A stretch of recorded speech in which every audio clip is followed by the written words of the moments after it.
네, 저희 이제 한 3분의 1 우리가 도달했죠. 33%.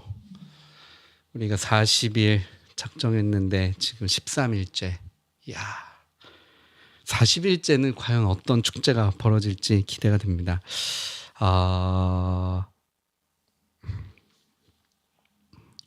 이것을 조금 조심스럽게 나눠야 할 것 같아요. 저희 팀 분들한테는 제가 아주 귀에 못이 박히도록 제가 얘기했는데 그래도 한 번 더 들어주셔요. 자, 우리 지금 기독교라고 이제 하는 이 영역들 있잖아요. 우리가 크리스천이고 교회에 섬기고 있고 또 교회를 이루고 있고 우리가 이런 삶 가운데 있는데 우리 한국의 이 상황을 저는 어떻게 얘기하고 싶냐면은 자, 우리가 더 좋아질 거예요. 더 좋아질 거고 좋아져야만 해요. 그리고 하나님의 강권적인 역사가 있을 것이에요.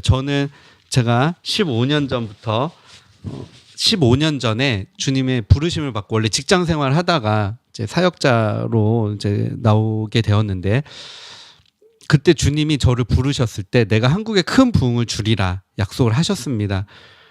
하지만 지금은 아니다. 너는 그때를 예비해라. 그래서 저는 그게 뭐 몇 년인지도 모르고, 근데 한 10년 정도 되지 않을까라는 생각이 있었어요. 그래서 근데 한 15년 정도 이르렀죠. 제가 2008년도에 그런 주님의 콜링이 있어서. 자, 15년 지나면서 지금 한국 교회가 여기까지 오면서 제가 보는 관점은 우리가 더 좋아지기 위해서 지금 우리가 과도기가 있는 거예요. 그러니까 과도기는 항상 성장 직전에 있죠. 이 과도기를 거쳐야만이 성장할 수 있습니다. 성장통을 겪잖아요. 어떤 영역이든지 회사든 뭐 심지어 우리 자녀들도 청소년들도 이제 몸이 막 키도 크고 몸이 자랄 때 애들이 막 성장통이 있다고 하지 않습니까? 지금 한국의 교회가 딱 그거예요. 지금 성장통이에요. 과도기예요. 이 과도기를 저는 빨리 벗어나는 방법은 이것이라 그래요. 이것이라고 저는 이야기를 많이 하고 있어요. 유교적인 측면을 빨리 내려놓으셔야 돼요. 결국은 우리가 이걸 다 버릴 거예요. 버려지고 있어요. 아주 자연스럽게. 한국이 이제 MG세대라고 해서 밀레니엄, 우리 MG세대, 그 다음 또 알파세대도 있지만 지금 MG세대들이 약간 이슈가 되고 있지 않습니까? 뭐 직장에서 약간 이기적이다, 정이 없다, 뭐 공동체 의식이 없다 이렇게 얘기하지만 저는 그들을 지지해요. 찬성하는 사람이에요. 왜냐하면 그전에는 공동체 의식이나 뭐 너무 있었지만 그게 너무 오바가 돼서 그것이 사생활 침해는 기본이고 예를 들어 회식을 당연히 참여해야 되는데 그 회식이 정말 말 그대로 식사 자리, 파이팅하는 자리, 그런 의기투합하는 자리가 아닌 막 밤새도록 술 마셔야 되고 이거 참여 안 하면 너는 사회생활 못하는 사람이라고 낙인을 찍어버리고 강요하고 그런 잘못된 것에 당연히 잘 대응을 하는 것이라고 저는 보고 있습니다. 물론 그들만의 어떠한 문제는 있을 수 있겠지만 전체적인 이야기를 하는 거예요. 마찬가지예요. 저는 이제 한국 교회가 유교적인 측면을 빨리 버려야 된다고 생각해요. 지금 한국 교회는 너무나도 유교적이에요. 제가 감히 말씀드리는 것은 자, 제가 정말 어떤 존경하는 분의 이야기를 빌려오겠습니다. 이재철 목사님이에요.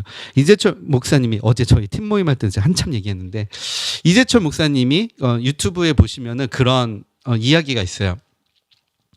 한국 기독교가 한국 교회들이 보면 약간 기형적인 부분이 있는 게 그게 바로 장로교가 메이저 집단이 됐다는 것이다 라는 얘기를 좀 하셨습니다. 그것이 좋다 나쁘다의 얘기에 저는 쟁점을 두는 것이 아니라 그 상황을 우리가 먼저 알아야 돼요. 이재철 목사님의 표현으로는 한국이 굉장히 유교적인 문화가 있는데 이 장로교의 교리는 굉장히 권위적이고 좀 유교적에 가까워요. 그래서 이것이 이렇게 잘 매칭이 되다 보니까 한국이 이제 장로교가 좀 대세인 좀 그런 일들이 생긴 거죠. 사실 물론 저도 3개월밖에 안 갔다 왔지만 미국을 봤을 때 미국은 장로교에 좀 그런 부분이 많지 않아요. 미국은 대부분 침례교고 오순절이에요. 순복음.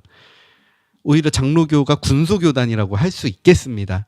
그러니까 그러니까 침례교, 감리교, 그러니까 침례교, 오순절 이렇게가 가장 메이저고 그 다음에 감리교 좀 있고 장로교는 아주 소수예요.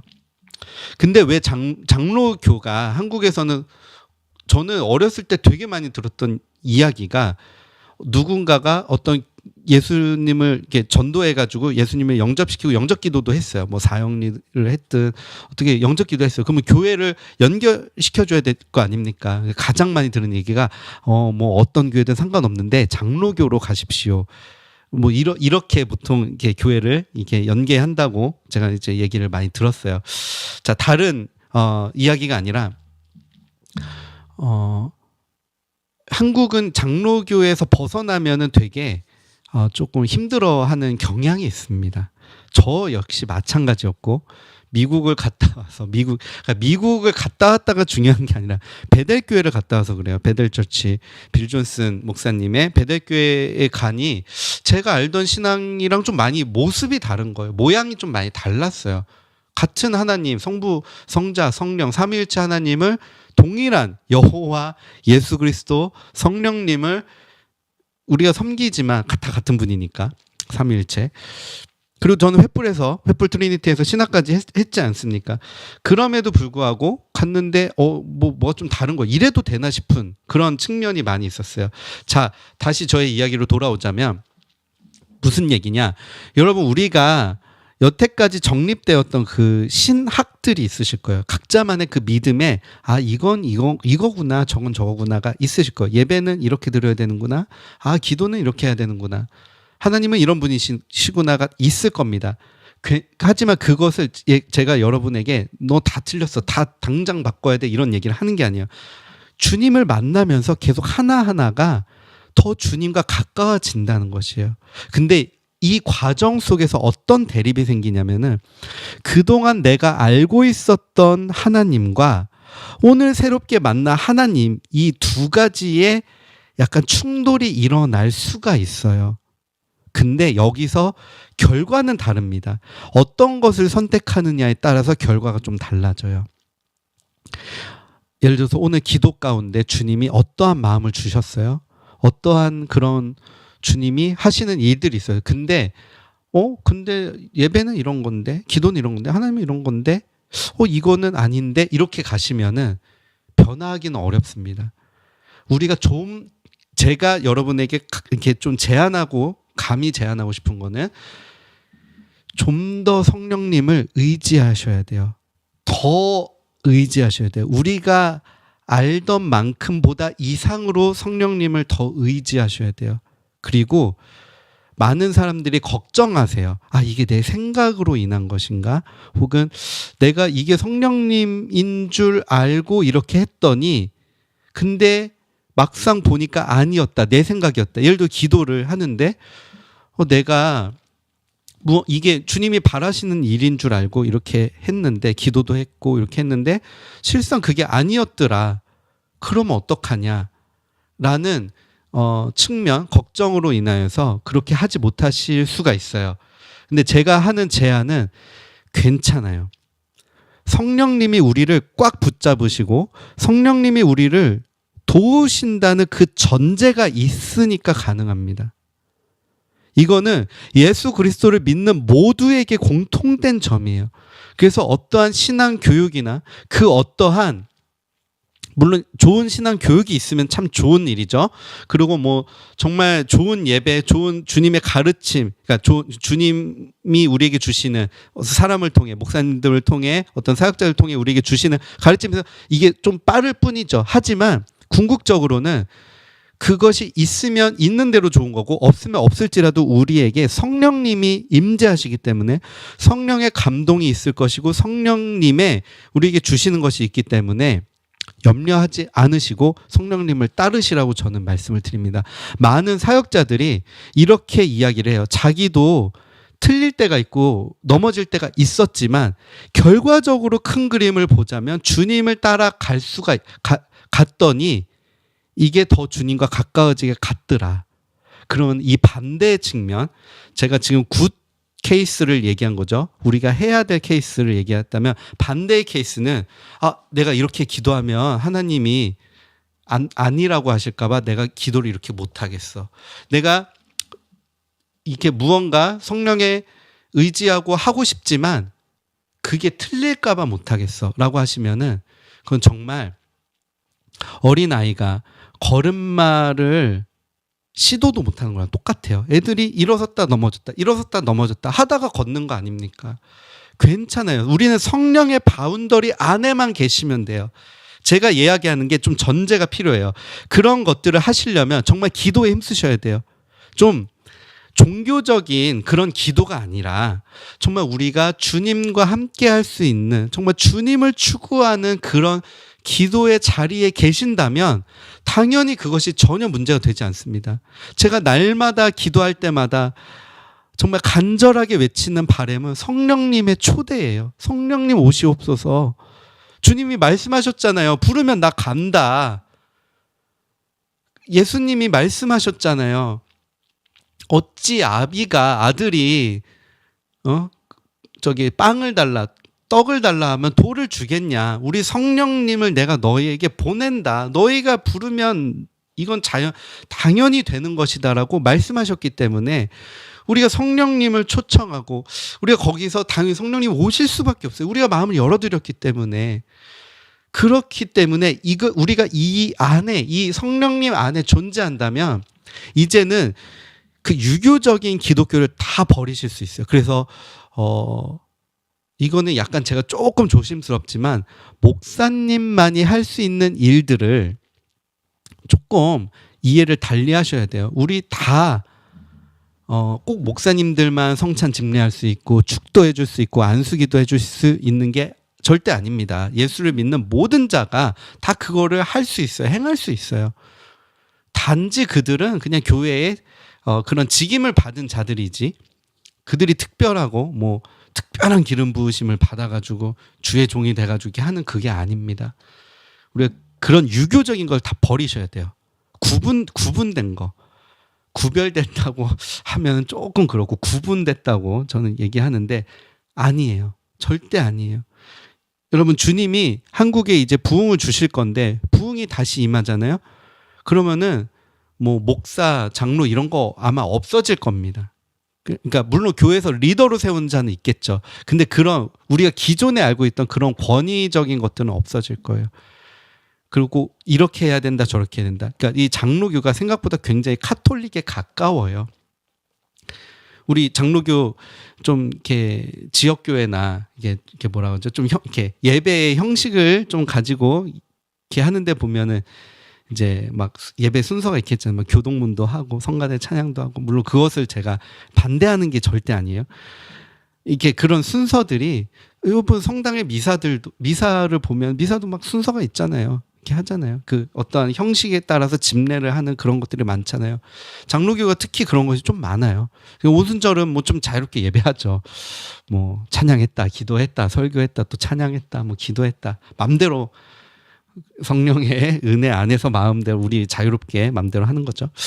그것이 만약에 여러분 불편하시다면 어쩌면은 좀 체크하셔야 돼요. 내가 좀 유교적인 아직 그게 있구나. 그 뿌리가 있으실 거예요. 그 기반이 있으실 거예요. 이걸 빨리 버릴수록 주님의 부흥에 가깝게 되고 정말 주님의 더 가까이 이르시게 된다는 것이에요. 그래서 우리를 새롭게 하시면 좋을 것 같아요.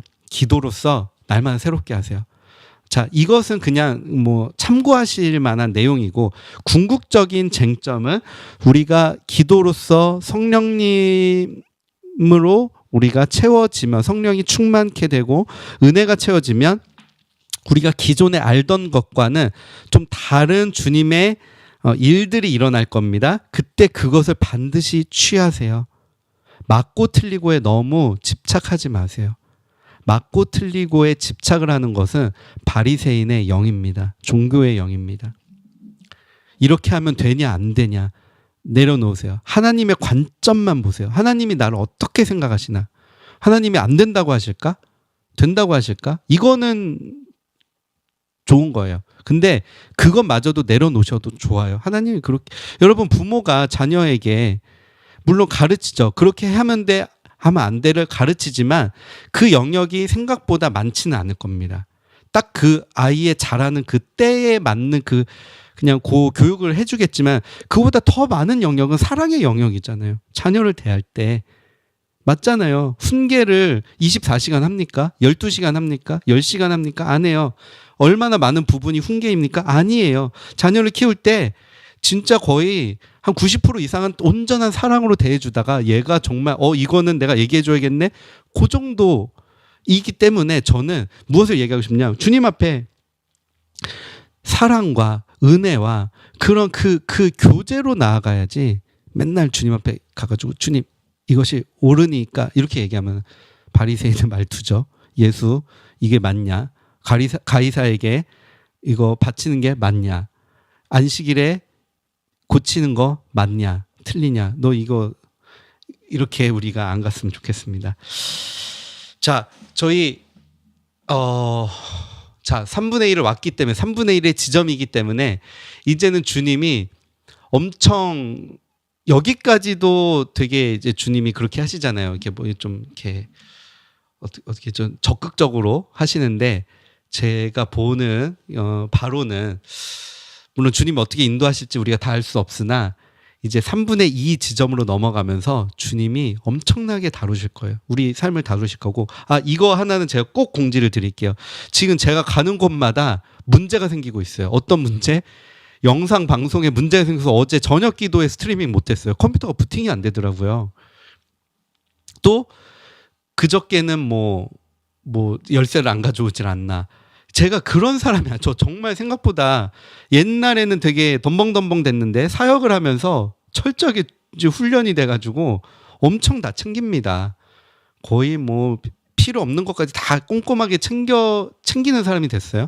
그런 제가 열쇠를 안 갖고 왔다는 거는 놀랄 일입니다. 1년에 진짜 한두 번 있을까 말까 한 일이에요. 저 리빙워십 식구들은 알 거예요. 저 정말 다 바리바리 싸들고 다니는 사람이에요. 그래서 지금 방해가 엄청나요. 은혜가 있는 곳엔 방해가 엄청나요. 모르죠. 여러분들에게도 그 어떤 방해가 있을지 모르겠습니다. 하지만 방해가 있다는 것을 좀 우리가 알고 대비하면 참 좋아요. 제가 아내한테 그런 얘기했어요. 옛날에 좀 거시기 하지만 교회에 좀 누가 좀 힘들게 하는 거예요. 힘들게 하는데 제가 얘기했어요. 여보 그래도 그 사람이랑 어떻게 대화할지 좀 생각 좀 하고 대화도 이게 어떻게 대화할지 좀 준비해서 가야 된다. 이게 무슨 얘기냐? 그냥 내가 이렇게 길 가다가 누가 나를 팍 때리면은 갑자기 이렇게 아프다. 근데 내가 이렇게 대비해서 한 대 때려봐. 그러면 하면 안 아파요. 좀 견딜만 하죠. 그 대비가 중요해요. 적들이 우리 안에 그 어떤 자그마한 공격을 할 수는 있어요. 하지만 그게 뭐 큰 타격을 주진 못할 겁니다. 하나님 우리를 지키시고 보호하시는데 하지만 적들이 어떻게든 우리를 물고 늘어지기 때문에 자그마한 노이즈는 있을 수 있어요. 하지만 거기에 여의치 마세요. 두려워하지도 마시고 이렇게 뭐라고 하지? 이렇게 가슴 쓸어 내리지도 마세요. 그냥 별일도 아니에요. 지나고 보면 아무 일도 아니고. 자, 마지막으로 하나만 나눌게요. 그러니까 지금 여러분 가운데 일단 재정은 공통적으로 다 주님이 다루실 거예요. 재정의 은혜를 다 주실 것이에요. 되게 놀라운 은혜가 많이 있으실 것인데 작년에 주님이 저에게 주셨던 그런 그 요구사항이 있어요. 종민아, 내가 너를 통해서 무언가를 흘려보낼 거야. 한 가지 더 구체적으로 얘기하자면 같은 맥락인데 두 가지 일이었는데 맥락은 같았어요. 저한테 주님이 어떤 지갑을 주셨어요. 그 지갑은 열면 30만 원이 있어요. 근데 이 30만 원을 제가 다 쓰면 이 30만 원이 채워지는 지갑이에요. 그래가지고 주님이 말씀하시는 게 정말 이 30만 원을 너 매일 쓰고 항상 쓰고 다녀라. 내가 채워줄게. 너 다 쓰면 채워줄게. 제가 그래서 정말 많은 사람들에게 베풀고 다녔어요. 이래도 되나 싶을 정도로 베풀었어요. 그때 뭐 저희 가정의 형편이 좋지는 않았습니다. 하지만 베풀었어요. 두 번째, 아까 이야기했던 그것이에요. 흘려보내라고 자꾸 하시는 거예요. 내가 너를 재정의 통로로 쓰겠다. 알겠습니다. 그럼 뭐 주님 믿고 의지해서 해볼게요 해서 그냥 할 수 있는 최선을 다해서 했어요. 그렇다고 뭐 제가 갑자기 뭐 누구 데리고 와가지고 당신 차가 필요하니까 내가 계약해 드릴게. 뭐 이런 일은 없었습니다. 그런 스케일은 아니고 그냥 누가 뭐가 필요해. 그러면 내가 사가지고 좀 보내주고 뭐 밥을 뭐 애매한 관계야. 그럼 내가 사고. 그냥 뭐 누가 사네 마네 막 더치페이 하는 것도 애매한. 그러면 좀 밥값이 요즘 적지는 않지 않습니까? 외식비가. 하여간 근데 어제도 주님이 동일한 저에게 은혜의 말씀을 주셨어요. 이게 어떤 재정에 네가 통로가 될 것이다. 근데 그러려면 너 흘려 보내야 한다라고 얘기하셨을 때 주님이 제게 말씀하신 거. 종민아, 근데 너 작년에 그런 일 있었을 때 너의 재정이 무너졌니? 물어보시는 거예요. 너희 뭐 재정에 문제 생겼니? 그래서 아니요. 문제 안 생겼죠. 저 작년에 그런 일이 있었던 것도 진짜 까먹고 있었는데요. 라고 주님한테 말씀을 드렸죠. 똑같아요. 안 무너져요. 우리가 재정에 대한 돌파가 있기까지 여기도 돌파가 있기 전에 과도기가 있습니다. 성장이 오기 전에 과도기가 있죠. 성장통이 있는 것처럼. 여러분들 가운데 재정 가운데 하나님이 부어주시는 그 때에 그 어떠한 주님이 요구하실 수도 있어요. 안 하실 수도 있어요. 하지만 요구를 하셨을 때 어떤 요청을 하셨을 때 우리가 응당예라고 하시기를 원합니다. 우리가 향유옥합을 좀 주님 앞에 부어드리는 그런 시간을 몇 번 가졌잖아요. 전재산이에요. 그 옥합이 전재산이에요. 여러분 진짜 전재산이 말이 전재산이지. 제가 존경하는 어떤 성가사님이 있습니다. 저희 리빙월십 그 코러스 지도해 주셨어요. 한번 오셔서. 정말 저는 그분의 이 말이 한 번 그냥 이렇게 들었던 그 말이 잊혀지지가 않아요. 그분이 옛날에 제가 2004년도에 밴드 베이스 안 치고 성가대 했었던 때가 있었어요. 성가대 때 그분이 그때 계셨던 성가사님이 바쁘셔서 대타로 오셨던 성가사님인데 그 성가사님이 그냥 우리 합창 지도, 그러니까 성가대 이렇게 지도해 주시고 가르쳐 주시고 마지막에 우리 기도합시다. 우리가 궁극적으로 주님 예배하는 자들로서 우리의 마음을 채워야 되니까 음악을 아무리 훌륭하게 한다 할지라도 우리가 정말 예배로 우리가 나아가게 되기 때문에 그 예배를 이제 세우기 위해 기도를 인도하실 때 그냥 한마디 하셨어요. 여러분, 우리가 주님 앞에 전부를 드린다 하지만 실상은 우리가 월급 한 번 못 드리지 않습니까? 월급 한 번 드리려고 하면 우리가 엄청 쉽지 않지 않습니까? 뭐 그런 의미였어요. 그런 이야기를 했을 때 저는 정말 꽝 머리를 정말 쟁반 노래방 할 때 쟁반이 하늘에서 올라와서 제 머리를 치는 것 같았어요. 내가 주님 앞에 다 드린다고 말은 엄청 하고 기도 엄청 하고 찬양 엄청 하고 하는데 과연 난 드렸나? 드릴 수 있나?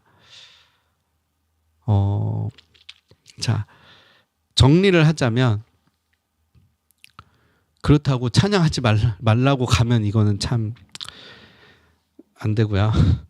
그렇게 가시면 안 되고, 자, 찬양 가운데 우리가 고백했던 그 입술에 그 마음을 주님 아십니다. 그리고 우리에게 이 시간 우리에게 그 어떤 것을 요구하시고 한다는 건 주님의 어떤 목적이 있기 때문이에요. 우리가 선한 아버지, 선하신 주님이시기 때문에 우리의 재정을 열기 위해 열어주시고 그 어떠한 주님의 역사 일을 행하시기 위해서 어떠한 과정이 있을 것입니다. 그 과정을 여러분 다 순종하세요. 하나님이 자, 첫 번째는 절대로 우리가 어려워지지 않게 하신다는 전 믿음과 확신이 있어요. 그리고 제 간증이 있었죠. 작년의 일. 그리고 제 생각대로가 아닌 풍족하고 풍성한 은혜가 있었어요. 저희 가정 가운데. 자, 두 번째는 거기에 주님이 하시는 일들이 분명 있습니다. 그래서 주님을 의지하세요. 주님이 원하시는 거 있으면 다 내어드리세요. 안 죽어요. 우리 가정 안 망해요. 어떤 일 안 생겨요. 그러니까 응당하시길 원합니다.